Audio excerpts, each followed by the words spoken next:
Hola, soy Magali Delfín Hamed del canal de YouTube Hacia un Pensamiento Consciente. Agradezco la colaboración de la Universidad del Valle de México y de la Red Nacional de Incubadoras de Empresas para estas grabaciones. Estamos desde la cabina de radio de VM Campus Veracruz. Tengo el gusto de continuar con la participación del licenciado, escritor y poeta con premios y reconocimientos sobre lo que es pues su género, que es poesía, Jesús Garrido Rojas.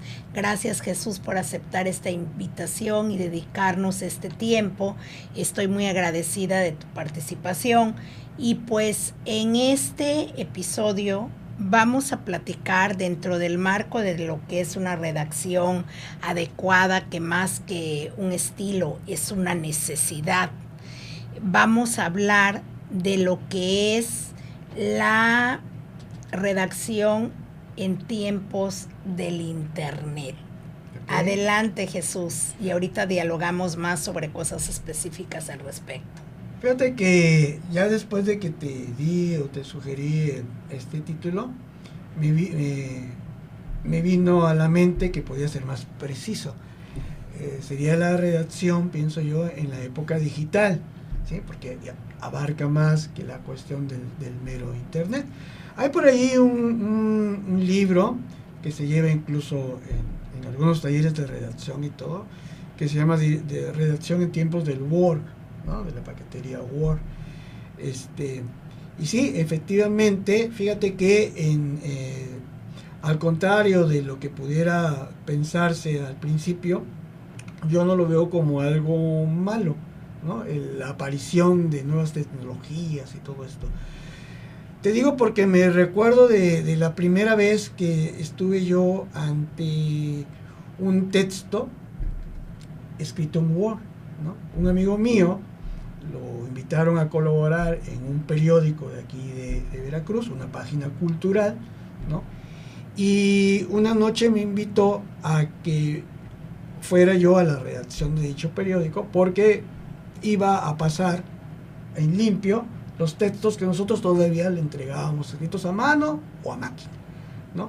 Y entonces yo así todo maravillado ante de la tecnología en la cual con el Word se puede corregir sin necesidad de que tú imprimas y te des cuenta después de que está el error y botes la hoja como en la máquina de escribir o que rayonees, ¿no? Sino en automático borras ahí sobre el mismo texto, ¿no? Y escribes encima, ¿no? Y ya una vez que lo revisas, lo mandas a la imprenta y no hay problema, ¿no? Cuando a la gente que tiene ya cierta edad estará de acuerdo conmigo, teníamos que todo el show de si nos encargaban de un trabajo en limpio, el hecho de ponerle Peppermate o ver la manera de que no se notara el borrón, o lo clásico en las máquinas de escribir mecánicas, tirar la hoja a la basura aunque ya estuvieras terminando la cuartilla, ¿no? Entonces yo creo que indudablemente ofrece muchísimas ventajas, ¿no? Pero a su vez genera el hecho de que, ¿cómo te diré?, cierta confianza excesiva o un exceso de confianza en la tecnología. Y por eso me salgo del Word y voy a las videoconferencias y a la inteligencia artificial y a otras cosas que ciertamente al hacernos la vida más cómoda, incluso al redactar, pues nos quita o nos puede quitar, si nos descuidamos, las horas de práctica, sobre todo para quien comienza, ¿sí? A mí ya no me afecta, ¿sí? Pero para quien comienza y se confía en que un corrector de estilo de la computadora o que la inteligencia artificial ahora últimamente, ¿no?, le puede hacer el texto, ¿sí?, pues implica que también él deja de ejercitar su cerebro en todas las actividades que se realizan cuando redactamos. Esa es una gran realidad y algo que sí vería yo como un gran problema, porque la tecnología ha surgido y cada vez nos está rebasando, pero para algo positivo cuando lo aplicamos de esa manera. Y justamente como tú comentas, Jesús, los estudiantes hoy todo lo quieren resolver con los procesadores de textos, creen que ya no tienen que fijarse en la ortografía, esa parte del estilo, y en realidad tú nos decías en un episodio anterior, para desarrollar un estilo es necesario practicar.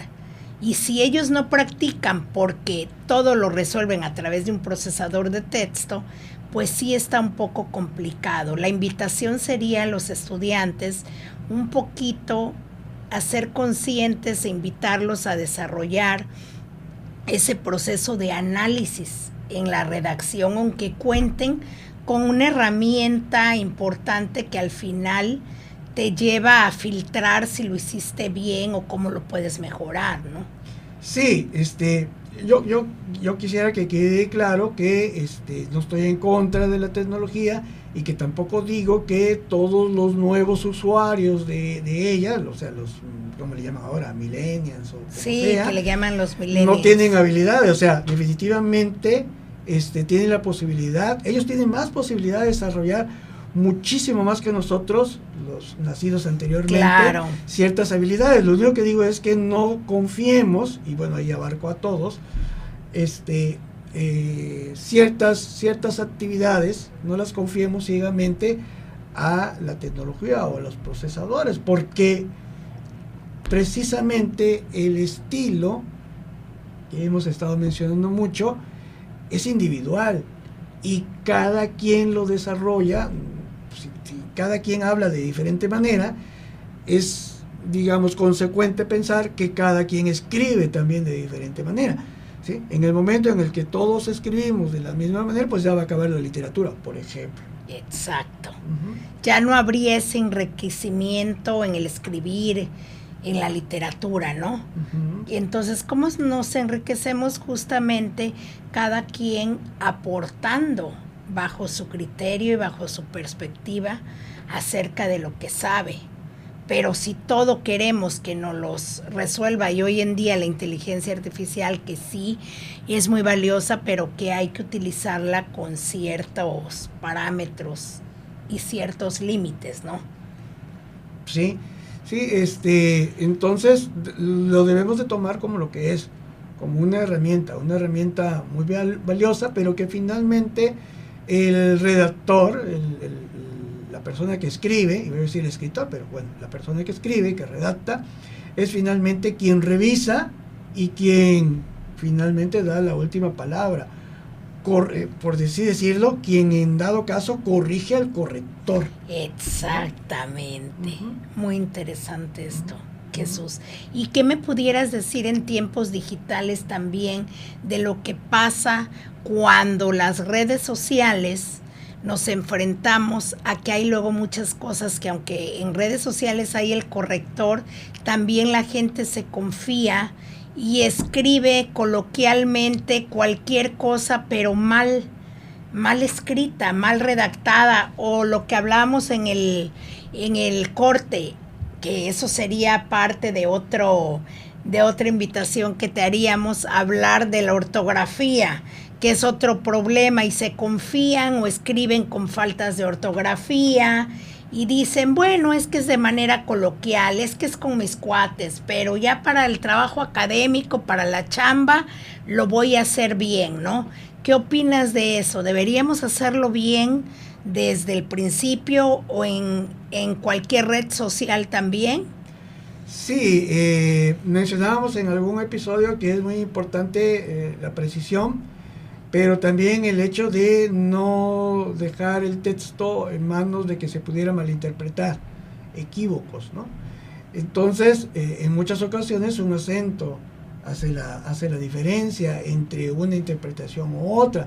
Si lo escribiste pensando en que es algo que se debe hacer o que ya se hizo, y un simple acento hace la diferencia. Entonces sí es muy importante, aunque el contexto, porque algunos me van a decir, bueno, es que el contexto te da si fue en pasado o en presente, que eres muy tonto que no interpretas.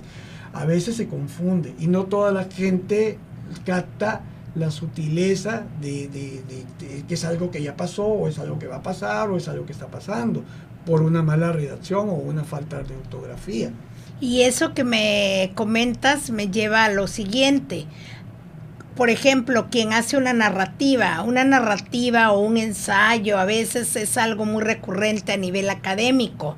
Y yo le digo a los estudiantes, si tú en una narrativa que por su propio género es en pasado, metes un verbo en presente y crees que no pasa nada, no revisas, ese solo verbo en presente o en futuro hará que toda tu narrativa te cambie el impacto o justamente la precisión de ese escrito, ¿no? Sí. Un solo verbo. Un solo verbo, ¿no?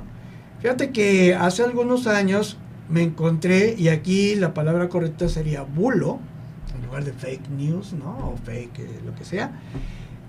Un texto que se le atribuía ahí en las redes sociales, creo que fue en Facebook, un texto que se le atribuía a Gabriel García Márquez. Yo digo que no es de él, no me he tomado la molestia de revisarlo, pero definitivamente si es o no de su autoría, pero en el cual se decía que debería de suprimirse la tiranía de la ortografía en la redacción, ¿no? Que porque, pues bueno, ¿qué importa eso de la S y la C y todo este rollo, la G y la J? Y pues a todas luces no podía haberlo escrito este escritor, aunque él fuera muy libertario o muy liberal, ¿no? en estas cuestiones, no creo que lo haya escrito. Y fue más bien, pues quién sabe quién lo haya escrito y quién lo haya publicado originalmente, con qué intención lo haya hecho, pero indudablemente da pie a que mucha gente se justifique.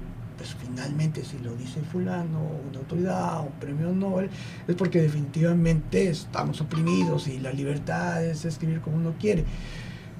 Pues sí, la libertad te lleva a muchos confines, pero aquí lo que nos importa es la comunicación, y la comunicación se entorpece en muchas ocasiones, ¿no? Por este tipo de malos entendidos, porque va una letra o va otra, ¿no? Claro, definitivamente muy interesante el escribir correctamente, porque como decíamos, no es cuestión nada más de estilo. Escribir correctamente, comentábamos, Jesús, que es una necesidad. Y hoy, en época de digitalización, deberíamos entonces tomar como un apoyo los medios digitales, pero sin perder el desarrollo de la habilidad, de la importancia que tiene el hecho de poder escribir y desarrollar tu estilo y hacerlo correctamente, justamente tenerlo como un apoyo valioso, ¿no? Entonces, ese sería nuestra conclusión de este episodio. Yo te agradezco muchísimo, Jesús Garrido, por estar en estas grabaciones desde la cabina de radio de la Universidad del Valle de México. Y les recuerdo que soy Magali Delfín, hacia un pensamiento consciente, y agradezco muchísimo la colaboración de lo que es la red incubadora de empresas para estas grabaciones. Escribir correctamente, Jesús, es una necesidad más que un estilo, y en época de redes sociales, en época de digitalización avanzada también. Muchas gracias. Ok, muchas gracias a todo el mundo, y pues bueno, esperemos que no sea la única, ¿eh? Gracias, esperamos contar contigo en otros episodios. Gracias, Jesús. Gracias. Hasta luego.